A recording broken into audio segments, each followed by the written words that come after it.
देश की विपक्षी पार्टी कांग्रेस ने ये तय कर लिया है कि वो इस देश में झूठ का नैरेटिव चलाएगी और जब सच प्रस्तुत करने के लिए मोदी जी खड़े होंगे, जिनसे वो जवाब मांगते हैं, मोदी जी जवाब दो, मोदी जी जवाब दो, तो वो मोदी जी के सच को कोई किसी को सुनने नहीं देंगे। और इसी योजना को उन्होंने 2014 से और अभी तक लगातार 10 साल में यही किया है।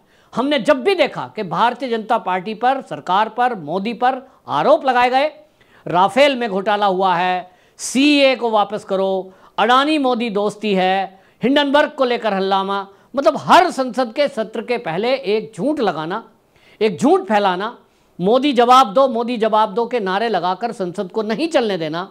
और जब मोदी जी जवाब देने के लिए प्रस्तुत हों, वो लोकसभा हो या राज्यसभा, यही विपक्ष की चाल है कि वो मोदी की बात को सुनने नहीं देते और हल्ला करेंगे, बैल में आएंगे, वेल में आकर शोर शराबा करेंगे।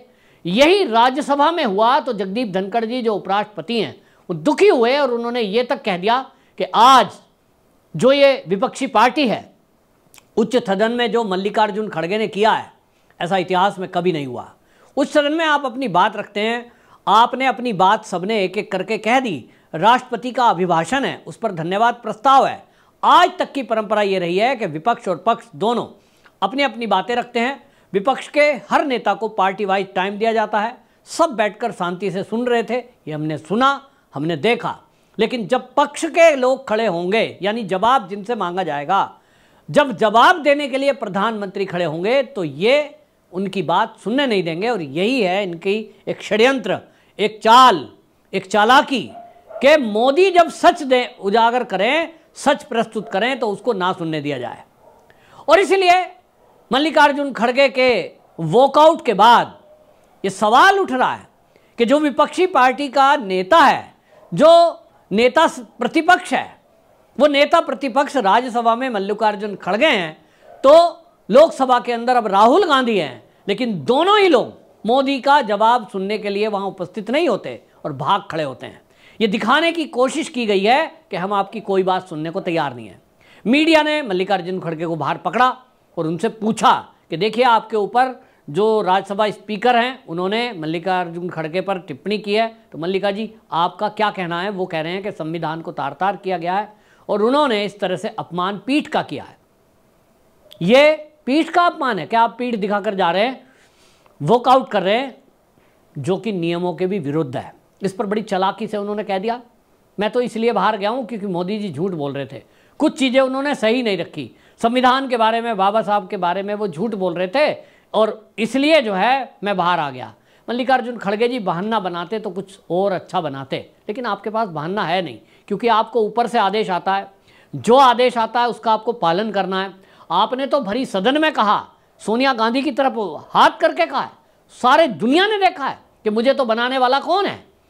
सोनिया गांधी। यानी सोनिया गांधी ने यदि आपको सांसद बनाया है, नेता प्रतिपक्ष बना दिया है, तो अब आप उनके इशारे पर चलेंगे, ये तो तय है।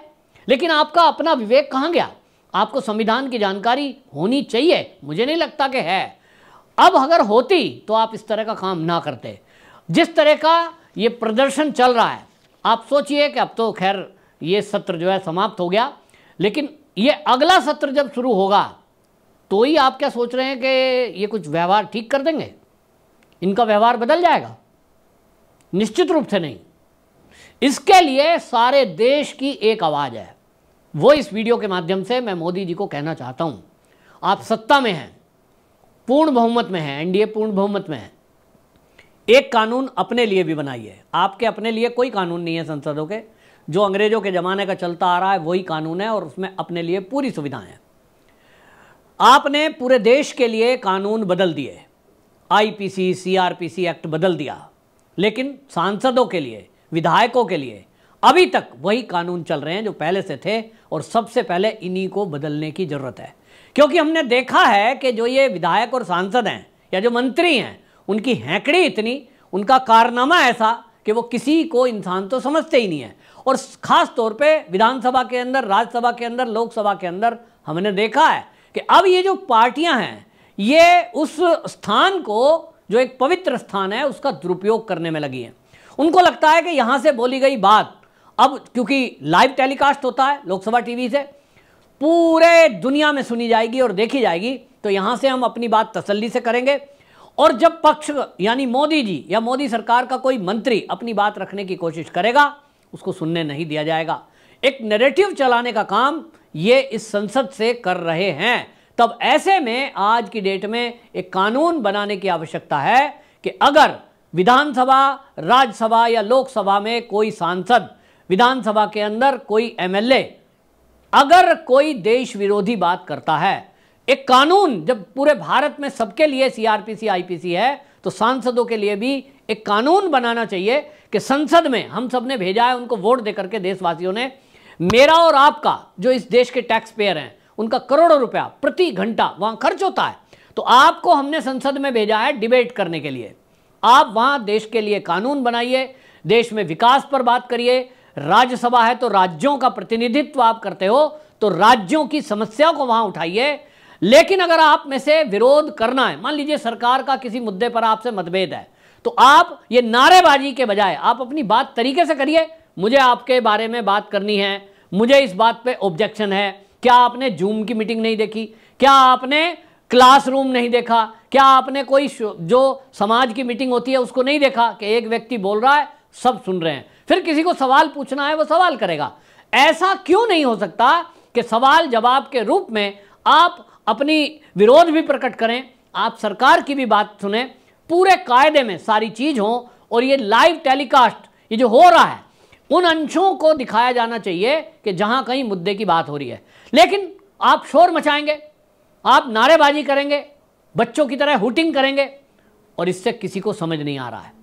देशवासी समझना चाहते हैं कि आखिरकार देश में संसद के अंदर चल क्या रहा है, लेकिन आप सुनने नहीं देंगे। ये जो हो रहा है, इस पर मोदी जी को तत्काल एक कानून बना देना चाहिए कि जो भी सांसद, अब कल को हो सकता है ना कि कांग्रेस की सरकार आ जाए, तो बीजेपी वालों को ये खतरा लग रहा होगा कि हम पे भी लागू होगा। होने दीजिए, ये तय करिए, कोई भी सांसद, कोई भी विधायक, विधानसभा हो या लोकसभा हो, अगर वहां शोर मचाएगा, यह अनुशासनहीनता में आएगा, अपनी सीट से खड़ा होगा, यह अनुशासनहीनता में आएगा। जिसको स्पीकर बोलेंगे केवल वही बोलेगा, उसके अलावा बीच में टोका टाकी कोई नहीं करेगा। कई बार टोका टाकी अगर करी, नियम तोड़ा, तो उसके खिलाफ कार्रवाई की जाए। सबसे पहले सस्पेंड किया जाए, 1 बार 2 बार 3 बार यदि कोई सस्पेंड होता है वो रिकॉर्ड बनाया जाए, और 3 बार यदि कोई लगातार सस्पेंड होता है कोई एक अपने जीवन काल में, कार्यकाल में, तो उसकी सदस्यता भी रद्द करने का प्रावधान होना चाहिए। अभी जो आने वाला खतरा है उससे मैं आगाह इस सरकार को कर रहा हूं। अब आप देखें कि हमारे देश की सुप्रीम कोर्ट तो सुप्रीम ही है ना, तो अभी आप देखें कि अमृतपाल की शपथ लेने के लिए और एक राशिद इंजीनियर की शपथ लेने के लिए पैरोल पर छोड़ने का आदेश होने वाला है। हो गया, आदेश हो गया। अब अभी जो ओवैसी ने शुरुआत की है जय फिलिस्तीन कहकर, इस पर आपको बता दें कि पहले ही कहा जा चुका है कि कल को ये हो सकता है जय पाकिस्तान करें, हो सकता है कल को ये भारत विरोधी कोई नारेबाजी या कोई बात रख दें वहां, तब इनको पता है कि हमारे खिलाफ कोई केस होता नहीं है। ये कानून अब इस बात को देखते हुए बनाना पड़ेगा, ये कानून भी परिवर्तन करना पड़ेगा कि यदि किसी के ऊपर यूएपीए की धारा, गंभीर अपराध, कोई केस गंभीर है, ऐसे व्यक्ति को संसद में भेजने का मतलब क्या है? ऐसा व्यक्ति जब नॉमिनेशन फाइल करता है, क्यों नहीं उसका नॉमिनेशन उसी समय रिजेक्ट हो जाता जब तक केस फाइनल ना हो जाए? आप सोचो कि इस देश में क्लर्क की सरकारी नौकरी जब लगती है, क्लर्क की सरकारी नौकरी लगने के लिए उसको थाने की रिपोर्ट लानी पड़ती है, एलआईयू से रिपोर्ट आती है कि कोई इसके खिलाफ एफआईआर तो दर्ज नहीं है, कोई क्रिमिनल केस तो नहीं है। आप सोचिए, क्लर्क सरकारी नौकरी प्राप्त नहीं कर सकता, और क्लर्क तो और आगे हो गया, यदि कोई सफाई कर्मचारी भी है और वो सरकारी कार्यालय में सरकारी नौकरी करना चाहता है, तो उसकी थाने से रिपोर्ट यदि नेगेटिव आ गई, उसके खिलाफ कोई केस है, नौकरी नहीं लग सकती। लेकिन इस देश का दुर्भाग्य कहूं या ताज्जुब कहूं या मैं कहूं कि इन नेताओं की मिलीभगत कहूं कि अगर आप एमपी एमएलए बनने जा रहे हैं, नॉमिनेशन फाइल करते हैं, आपके खिलाफ 6 केस चल रहे हैं, कुछ भी चल रहे हैं, किन्हीं भी धाराओं में, आप फॉर्म भर सकते हैं, चुनाव लड़ सकते हैं, जेल से चुनाव लड़े जा रहे हैं, कोर्ट से आदेश हो चुका है, सजा मिल चुकी है, यानी दोषी सिद्ध हो गए, उसके बावजूद भी वो साइन कर रहे हैं कि साहब केस चल रहा है हमारा, तो हमने तो चैलेंज किया हुआ है, हाई कोर्ट से सजा हुई है, सुप्रीम कोर्ट में हमने चुनौती दी हुई है, और सुप्रीम कोर्ट में क्या होगा भाई, कोई भी कोर्ट साल 2 साल तो लेगी, और इसलिए क्या होगा, उतने दिन हम नेता बने घूमेंगे, हम संसद का दुरुपयोग करेंगे, हम कुछ भी नैरेटिव चलाएंगे, देश विरोधी एक्टिविटी करेंगे, हमारे खिलाफ कुछ हो नहीं सकता। यह कानून बनाना पड़ेगा। जब आम आदमी के लिए कोई कानून आपने बना रखा है और आपको जरूरत महसूस हुई कि अंग्रेजों के बनाए कानून बदले जाने चाहिए आज की आवश्यकता के अनुसार, आज के समय के अनुसार, तब इन नेताओं के खिलाफ कानून क्यों नहीं। और जब तक ये कानून नहीं बनेंगे, जब तक संसद के अंदर सख्ती नहीं करी जाएगी, ये जो माहौल है ये बदलने वाला नहीं है। मोदी जी, आपने कहा था कि मैं कड़े और बड़े फैसले लूंगा, तो ये समय है, सारा भारत आपकी तरफ देख रहा है, और यदि आपने ये कदम नहीं उठाया, ये जो सिस्टम बिगड़ रहा है इसको ठीक नहीं किया, मैं नहीं समझता हूं कि कांग्रेस अगर बाद में आती है 29 में ये कुछ कर पाएगी। और इसलिए आप करिए, पूरा देश आपके साथ है, पूरा देश चाहता यही है, बस अब देखना यह है कि आप इस मामले में क्या कानून बनाते हैं। और इसमें लोकसभा स्पीकर को भी अब यह कहना है कि जगदीप धनखड़ जी की आप कार्यशैली देखिए, पूरे देश में उनकी तारीफ है। क्या कारण है, ये ओम बिड़ला केवल मुस्कुराकर और इस तरह की बातें करके रह जाते हैं, क्यों नहीं तत्काल ऐसे लोगों को सस्पेंड करके बाहर कर दिया जाता जो नियमों का उल्लंघन कर रहे हैं। ये बहुत बड़ा सवाल है, और इसीलिए मल्लिकार्जुन खड़गे वॉकआउट करे बेशक, लेकिन पूरे देश ये चाहता है कि इन पर सख्त एक्शन हो। आपकी क्या राय है, कमेंट बॉक्स में जरूर बताएं।